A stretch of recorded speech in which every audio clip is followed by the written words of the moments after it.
à la place Aquaba. Et cette place Aquaba, nous sommes avec tous ceux qui veulent participer à cette grande fête. En tout cas, ces enfants sont en train d'être encouragés par la population. Une chose est sûre, toutes les voitures ont dégagé. On fait place donc à ce cortège, le cortège des Jeux Olympiques Rio 2016. Toute une jeunesse aujourd'hui récompensée pour les efforts fournis, parce qu'on l'a toujours dit, seul le travail paye. Et le travail fourni par Cissé Cheikh Salah, le travail fourni par Bagui Ruth, aujourd'hui est en train de payer. Payer parce que... Voilà, ce sont les aléas du direct, hein, parce que je vous précise que cet événement est en direct et Sébastien Ounien est dans le commande-car en train de vous commenter. Et dès qu'on peut, on retrouve Sébastien Ounien. Sur tout le parcours, eh bien, il y a des applaudissements, il y a des mots d'encouragement. Je vous le disais, de toute façon, nous sommes là pour vous. Nous sommes là pour vous accompagner petit à petit. Donc, à chaque fois, on pourra revenir ici ou aller, bien sûr, dans ce parcours qui s'élonge, je le rappelle, jusqu'au Palais des Sports de Treichville et qui aura tout au long du parcours différents journalistes qui vont prendre le relais, différents, bien sûr, journalistes qui vont vous raconter petit à petit l'histoire de ces champions qui sont reçus aujourd'hui. On laisse Sébastien Ounien. Où on revient sur ce plateau. On continue donc avec la professionnalisation du sport. On le disait, il faut absolument que les fédérations elles-mêmes suivent ce processus. Ah oui, il faut que la loi sur le sport, la professionnalisation se mette en place pour permettre de créer un cadre juridique avec tous les éléments, les contours. Parce que comme pour vous parler de football professionnel, ici il n'est pas professionnel, il n'y a pas de fiche de paye véritable, il n'y a pas, ils ne sont pas déclarés à la Caisse nationale de prévoyance sociale et les ligues professionnelles. Et donc tout est dans un environnement qui est complètement un peu un environnement informel. Ouais. Il faut qu'il y ait une formalisation des choses pour que l'athlète vive décemment de son métier et que les conditions soient réunies pour que nos athlètes soient dans un environnement professionnel. Parce que n'oublions pas de rappeler qu'il y a un manque d'infrastructures, il y a aussi un manque de formateurs parce que ce n'est pas évident d'avoir des véritables entraîneurs pour coacher cela, pour coacher nos athlètes. Remarquez, pour que nos athlètes se mettent au haut niveau, ils vont à l'extérieur. Muriel Laouré aux États-Unis, Talou est en France. Pour que Meïté Cheikh Salah ait sa médaille, ils sont allés se préparer en Allemagne et en Espagne. Bagui Ruth et Cissé Cheikh Salah, avant Rio, ont fait un stage de 2 mois en Allemagne et en Espagne. Est-ce que finalement, ça ne revient pas plus cher de prendre en charge ces athlètes-là dans des structures européennes ou américaines, au lieu de créer les conditions ici en Côte d'Ivoire pour que tous les athlètes, sinon le maximum d'athlètes, puissent être pris en charge?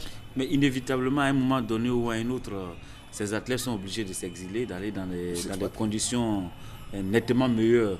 Parce que, on est d'accord. Oui, je reprends ma question. Oui, les conditions, ont créé les conditions ici, d'accord. Mais leur permettre, comme c'est le cas du taekwondo, où aujourd'hui il y a la Diamond League qui se déroule. Vous avez vu que dans ces cortèges, il n'y a pas les athlètes. Meïté Ben, Talou étaient au meeting de Lausanne. Aujourd'hui, ils vont courir à Paris. Donc, ils pourraient être dans le circuit. Le meilleur circuit et surtout côtoyer le très haut niveau, il faut être dans ces structures-là pour franchir un palier. Donc ces athlètes, et cela se passe un peu partout en Afrique. Vous avez les athlètes kenyans, ils se préparent au Kenya, d'accord. Mais à un moment donné, ils sont obligés de faire pratiquement 3 à 4 mois à l'extérieur, en Europe. Je vous prends au mot justement, lorsque vous prenez l'exemple du Kenya, ce que je demande, est-ce qu'aujourd'hui, pour avoir le maximum, qui puisse avoir un niveau tel que Bagui Ruth ou Muriel Laouré, est-ce qu'il ne serait pas bien de créer les conditions ici pour avoir le maximum? Parce que tant qu'on fait partie à l'extérieur, c'est bien beau, c'est bon, c'est rentable, mais combien d'athlètes peut-on faire partie dans ces structures Non, justement, tout à l'heure je parlais d'infrastructures. Donc il faut d'abord, la base c'est les infrastructures. Il faut créer les conditions de la pratique de ces sports. Il faut qu'il y ait des écoles de cadres bien bien huilés et bien préparés à la formation. Et puis, il faut quand même une élite nationale. Ceux qui se démarquent. Qui se démarquent. Et puis, à un moment donné, les super champions de cette élite-là sont obligés de partir à l'extérieur. C'est ce qui se passe un peu partout. Que ce soit au Kenya, aujourd'hui, au Kenya, c'est vrai, et ils font tout sur place. Mais à un moment donné ou à un autre, ils sont tous obligés de s'exiler. D'être pour faire tous les meetings, les coureurs kenyans que vous voyez, pour faire tous les meetings, quand la Diamond League démarre, sur 3 mois, ils sont en Europe. Et ils font le circuit complet. Donc ça leur permet de côtoyer le très haut niveau. C'est ce qui s'est passé avec le succès de Cheikh Salah vient de là. Et de Gbagbo Ruth aussi. Parce que le président Bamba Cheikh Daniel a fait ces paris-là. Et en 95, disons en 2015, ils ont fait pratiquement tous les grands meetings. Ils étaient à Moscou. C'est les meetings les plus cotés aujourd'hui sur le plan du taekwondo. Ils étaient à Moscou, ils étaient en Turquie, ils étaient à Manchester. Donc ils ont compéti dans ces grands meetings-là. Et ils ont eu le regroupement dans le haut centre de préparation en Allemagne pendant 2 mois pratiquement. Donc toutes les conditions étaient vraiment réunies. Et ça leur a permis de franchir un pas. Déjà que ces jeunes athlètes étaient champions d'Afrique en titre, parce qu'à Brazzaville, on les a vus, ils ont dominé leurs catégories respectives. Donc ils étaient champions d'Afrique en titre. Il leur fallait franchir un autre palier, être dans le quota mondial. Et cela a permis à Cissé Cheikh Salah, par exemple, au niveau du ranking mondial, d'être 6e avant les Jeux Olympiques. Donc de connaître qui est le champion du monde en titre. Il avait déjà battu. Donc il n'y avait plus cette appréhension de dire je suis face au champion et je ne sais pas qui il est. Donc c'est un avantage considérable d'être dans le circuit international. Absolument, on ne discute pas ce fait parce que tout compte fait, on ne peut pas rester dans son pays et penser qu'on est le plus fort. Oui. Absolument, il faut pouvoir se frotter et c'est pour cela qu'on demande aux fédérations de faire un effort pour avoir les moyens de pouvoir envoyer ces jeunes-là se frotter à l'élite internationale là, de temps en temps au cours des différentes compétitions. Et c'est ce que la fédération de taekwondo a bien réussi. Oui, effectivement. En 2015, elle a permis à ces 2 athlètes de participer à 11 Open sur 14. Et n'oublions pas qu'à un moment donné, on a parlé de fonds propres. Bamba Cheikh Daniel est allé jusqu'à financer certaines compétitions de fonds propres. Et donc, en partant à Manchester, en partant à Moscou, en partant à Turquie, vous croisez les mêmes. Il avait une bête noire qu'il a battue par la suite, Aaron Cook, le Britannique. Loutalo Mohamed, qu'il a battu en finale, c'est un combattant avec lequel il a déjà combattu, qu'il a déjà battu. Et donc, je veux dire que il faut créer les conditions pour permettre à nos athlètes de côtoyer la crème. Et donc, en rivalisant avec la crème plusieurs fois de manière régulière sur toute une année civile, bien entendu, ça vous permet d'avoir le niveau mondial. Et donc, il n'y a pas de secret, c'est une préparation minutieuse. Okay. Et 11 Open ont servi pour l'année 2015, sans oublier les 11 de 2014 et le championnat d'Afrique, le championnat du monde de 2013 ont permis à nos athlètes d'être valeureux. Mais je dis, c'est une génération. Certains n'ont pas continué. Zoku Firmin était à un moment donné vice-champion du monde à Moscou. Il y a eu aussi Obuseri Jean-Noël. Il y a eu Bané Seydou. C'est toute une génération. Lobo Peken, Kassi Anissé qui a été champion. Je veux dire qu'il y a un véritable réservoir de talent au niveau de la Fédération ivoirienne de taekwondo. Et cela, c'est à saluer. Mais 2020, c'est maintenant. Et c'est maintenant qu'il faut mettre les prises en charge, planifier un programme de préparation pour une année 2016, 2017, 2018, 2019 et permettre encore d'avoir plusieurs médailles d'or. Car 2020, c'est maintenant que ça commence. Et nous voyons donc les champions qui sont salués par la population qui se dirigent tout au long, bien sûr, du boulevard jusqu'à Destin et qui vont bientôt arriver au Palais des Sports où ils seront célébrés officiellement. Alors, la régie, si la régie nous permet, moi j'ai bien envie de revoir les combats de ces 2 jeunes gens. Si la régie nous permet déjà de voir les combats de Gbagbo Ruth au cours de cette compétition très importante puisqu'il y a plusieurs pays, 206 nations. 206 nations qui prennent part donc à cette compétition. Dès que la régie est prête, nous voulons bien voir les combats de Gbagbo Ruth avant de voir ceux de Cissé Cheikh Salah et bien sûr avant de rejoindre Sébastien Wonien Aïwa qui va commenter depuis ce cortège tout ce qu'il voit autour de lui, ces Ivoiriens qui sont de part et d'autre de cette voie et qui sont en train d'accompagner petit à petit ces athlètes au Palais des Sports. La régie, si vous pouvez me répondre, pouvons-nous avoir les combats de Gbagbo Ruth?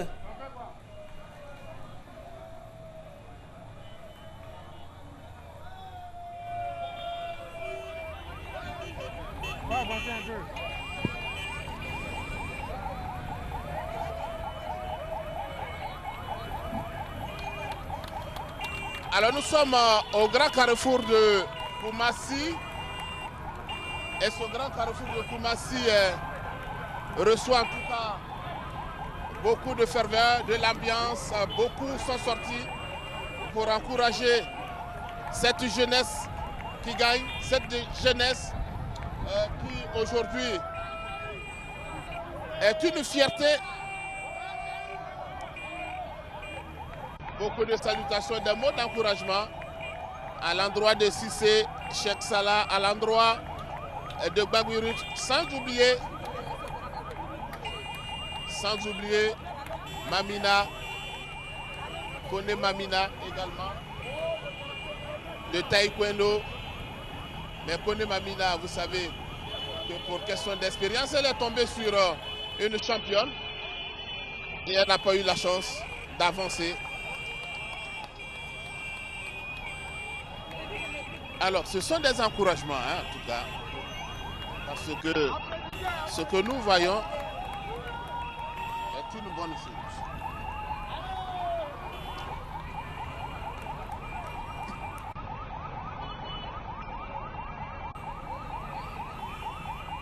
Et donc, tout ce monde,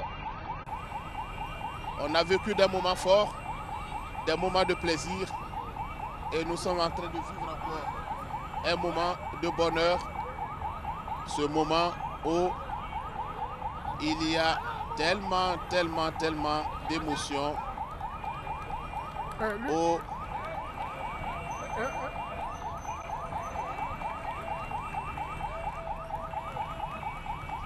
voilà,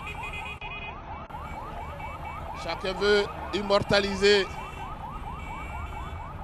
ce passage parce que les athlètes ne passeront pas encore ici demain.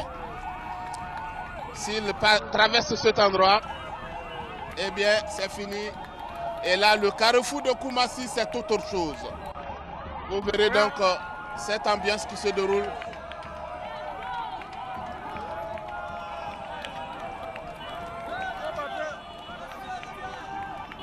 Et donc la population de Koumassi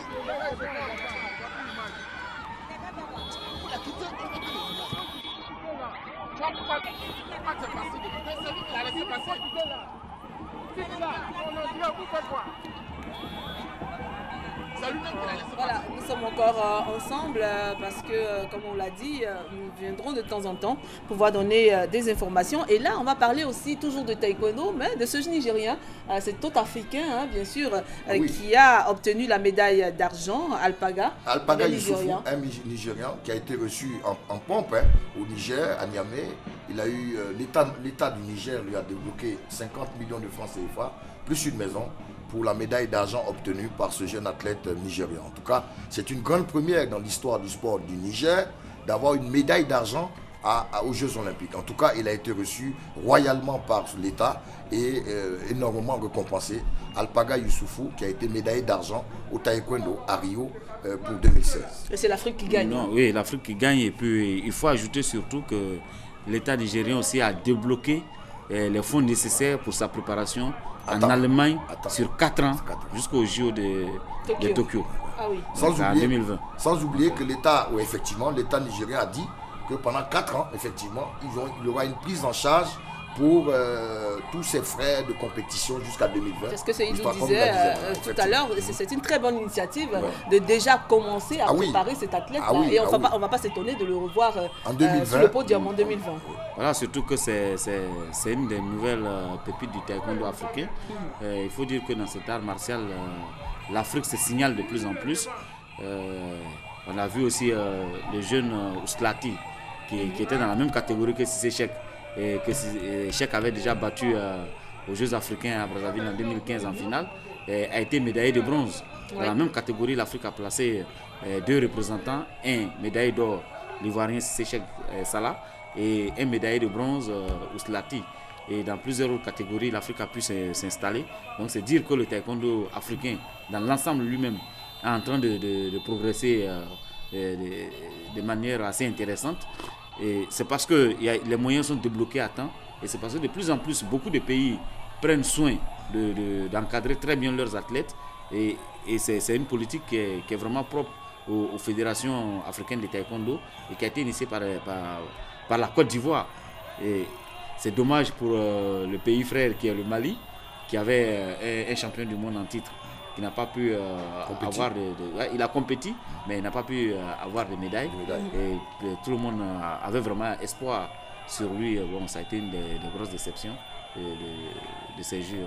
Est-ce qu'on peut dire que l'Afrique a été présente à ces Jeux, a été très bien représentée à ces Jeux, au niveau des médailles, bien sûr? En tout cas, incontestablement, il y a quand même les nations phares de l'athlétisme qui se sont bien illustrées. Quand on parle du Kenya, quand on parle de l'Éthiopie, quand on voit aussi l'Afrique du Sud, ben, écoutez, il y a des records qui ont été battus. Caster Semenya, en 800 mètres pour les Sud-Africains, a été au-dessus du lot. Il y a eu aussi celui qui a battu le record de Michael Johnson en 400 mètres, il s'appelle Wayne Van Niekerk, qui a eu 43 secondes 0,3 centièmes, qui a été une médaille olympique. Donc je pense que l'Afrique du Sud, le Kenya et l'Éthiopie, les nations connues, se sont bien illustrées. Même n'oublions pas aussi de parler de la natation avec Chad Leclos, le Sud-Africain, qui a eu des médailles pour l'Afrique du Sud. Donc je veux dire, globalement, l'Afrique quand même a montré de très belles choses, car je crois qu'on était autour de 54 nations africaines, présentes à ce jeu, et on a quand même dépassé la barre de 100 médailles d'or, et de 100 médailles au total. Donc sur le plan des lauriers, l'Afrique s'est quand même bien comportée à ces Jeux de Rio. Mais je le dis, la Côte d'Ivoire vient de rentrer dans le Gotha. Il y avait des nations bien connues pour les médailles d'or. Mais la première fois en 32 ans, c'est déjà une grosse performance. Surtout que la Côte d'Ivoire a commencé les Jeux Olympiques en 1964. De 1964 à 2016, la Côte d'Ivoire a participé 13 fois aux Jeux Olympiques et a refusé une compétition. C'était en 1980 pour boycotter un peu les Jeux de Moscou. C'était ce. Sinon, à part cela, de 1964 jusqu'à maintenant, la Côte d'Ivoire a participé 13 fois aux Jeux Olympiques. Et les médailles, c'est quand même Gabriel Tiako qui nous les avait donné en 1984 et 32 ans plus tard, cette fois-ci 2016, avec les Jeux de Rio. Que de parcours pour notre jeune nation qu'est la Côte d'Ivoire, mais il y a quand même eu des champions. Gaoussou Kone en 64, c'est vrai, n'a pas eu de médaille, mais il a fini 6e aux 100 mètres, c'est à saluer. En 68 ensuite, on a eu la période des Kablan Denkan, Amadou Meïté à partir de 60. Kablan Denyan, Amadou Meïté à partir de 68-72, et aussi les Ndrien Célestine et autres. Il y a eu toute une génération de sportifs en Côte d'Ivoire pour les Jeux, mais on n'a pas eu de médaille et certains ont été éliminés en demi-finale et tout. Mais la génération ivoirienne a eu quand même des grands champions qui ont participé à plusieurs Jeux Olympiques, mais on retiendra 84 et 2016, Gabriel Tiako en médaille d'argent aux 400 mètres et 2016, Cissé Cheikh Salah et Babigui. Sinon, 13 participations aux Jeux Olympiques. Et bien sûr, pour parler de la performance africaine à ces Jeux, il faut dire qu'avant les Jeux, le général Palanfo, qui est le président de l'Union des comités nationaux olympiques, avait un objectif précis, c'était de battre le record des 44 médailles que l'Afrique n'avait jamais réussi à battre depuis pratiquement 2 Olympiades. Et je pense que cela a été fait cette fois-ci. Et c'est le Kenya qui arrive largement en tête avec ses 6 médailles d'or et 6 médailles en argent, 1 en bronze, donc 13 médailles au total. Et puis on a l'Afrique du Sud qui arrive avec ses 2 médailles d'or, dont le record historique des Niekers sur le 400 mètres. Et cela à souligner parce que tous les spécialistes pensaient que ce record était imbattable et intouchable. Et là, il l'a fait de manière extraordinaire, en plus en courant, disons, à la corde. D'accord. Et puis nous voyons donc les images du 3e pont, des échangeurs du 3e pont, c'est-à-dire que le cortège n'est pas très loin du Palais des Sports. Dans quelques instants, nous allons vivre ensemble cette célébration officielle de nos athlètes. Je rappelle Gbagui Ruth et Cissé Cheikh Salah qui sont revenus de Rio avec 2 médailles olympiques, une en or et une en bronze. Messieurs, je propose qu'on fasse un coucou aux Paralympiques qui vont donc prendre le relais dans quelques instants, le temps de revenir à ce cortège qui s'en va tranquillement vers le Palais des Sports. Alors, les Paralympiques qui prendront le relais du 7 au 18 septembre prochain, du côté de Rio toujours, ce sont des Jeux qui sont organisés pour les personnes handicapées dans les mêmes conditions que les Jeux Olympiques. Et là aussi, il y a des médailles au niveau de la Côte d'Ivoire avec le jeune Koné Oumar, je peux dire qu'il est peut-être dans cette discipline-là l'athlète le plus médaillé au monde. 3 médailles d'or, une médaille d'argent aux Jeux paralympiques. Voilà, qui a déjà été médaillé d'or au niveau paralympique. Et la Côte d'Ivoire part à ces Jeux-là avec beaucoup d'espoir encore.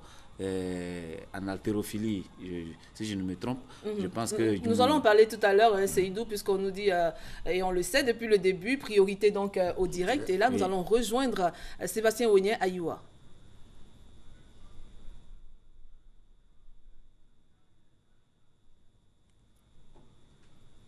Dupont, Arikona, Bétier, et encore là, les Ivoiriens sont en train de montrer, que ce qui se passe.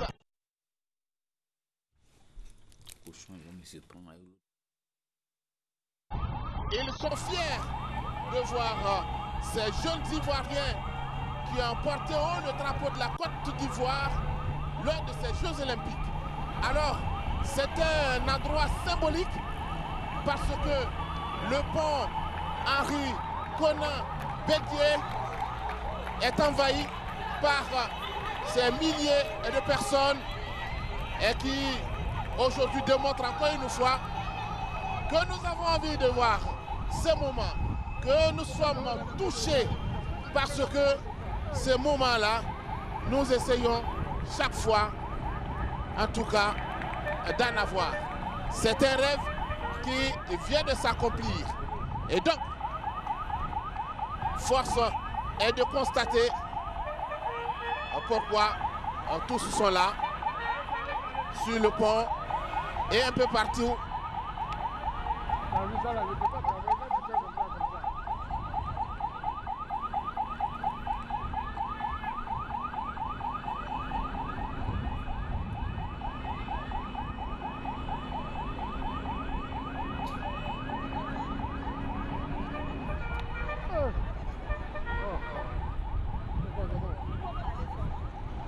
Voilà, donc après le grand carrefour de Koumassi, nous allons vers le grand carrefour de Marcory, mais avant le grand carrefour de Marcory, nous sommes à un endroit symbolique, Cap Sud.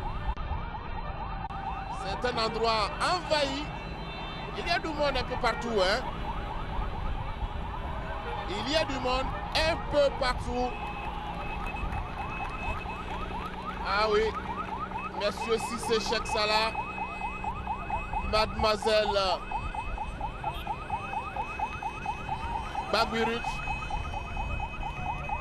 Voici ce que les Ivoiriens vous ont réservé. Un accueil chaleureux, triomphal. Un accueil plein de symboles.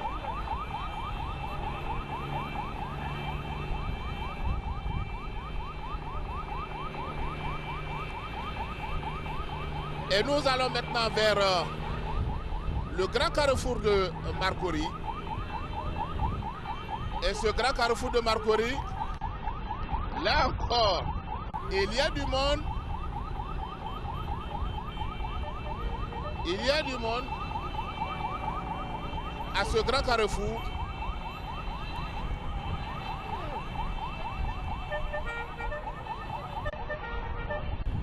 Et ce carrefour symbolique, celui de Marcory.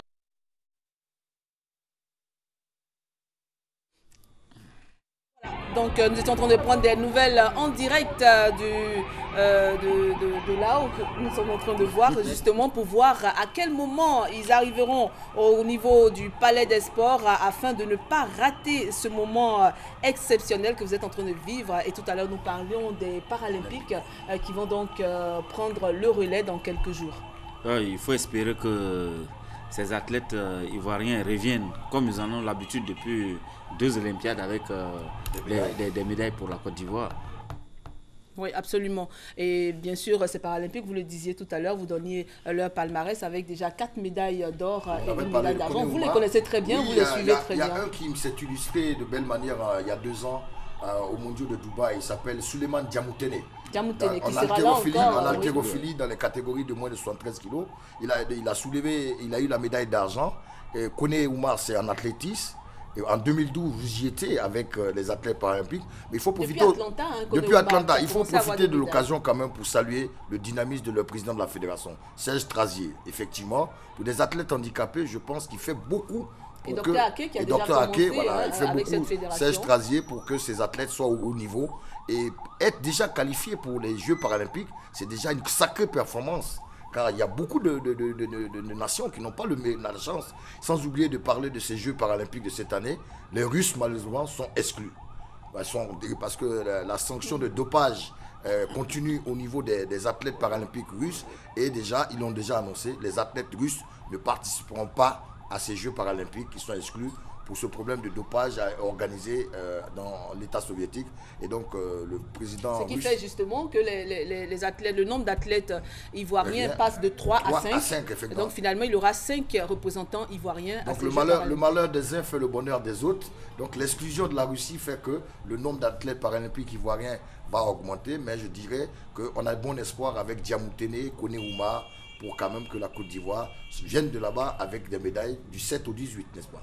Revenons donc à ce qui nous réunit cet après-midi, alors qu'on voit Bomba qui s'accroche au command car. Bomba qui est très sympathique, nous l'aimons beaucoup. Ce jeune homme qui est très dévoué pour tous les sports et qui est toujours présent avec ses messages, avec ses pauses qu'il prend à chaque fois au cours de ces compétitions. Bomba, nous saluons donc ce jeune homme.